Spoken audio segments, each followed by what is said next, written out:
Do you know this guy? This is Plato.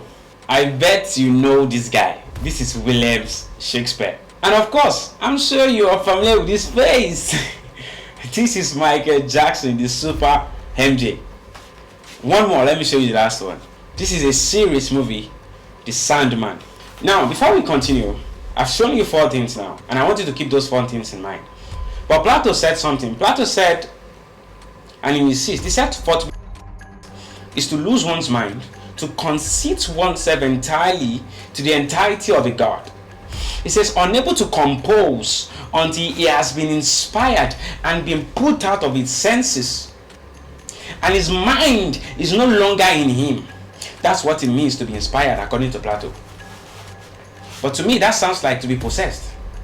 Now, Shakespeare, like I showed you earlier, Shakespeare was said in some conspiracy theorists that Shakespeare had, by revelation from dream lord, ability to write, and most of what he wrote was because a dream guy spoke to him, and that's why we're unable to reproduce what he had done even till now.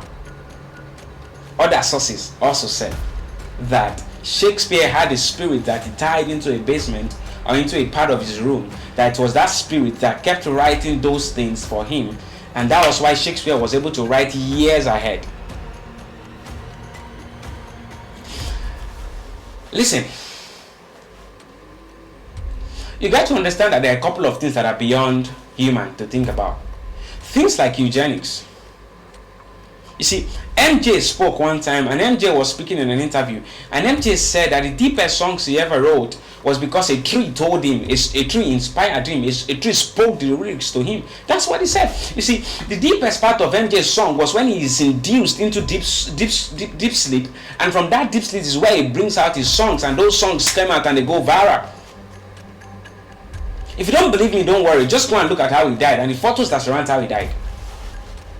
You understand that there are some things that are too deep, too sophisticated for the human mind to think about, except the spirit spoke to him. For an example, let's go back to MJ, or let's even go back to this movie. You're going to find that there's a lot of song, there's a lot of imagery, there's a lot of things that was used in this movie that you couldn't think about. I bet you don't even understand this movie where you saw it.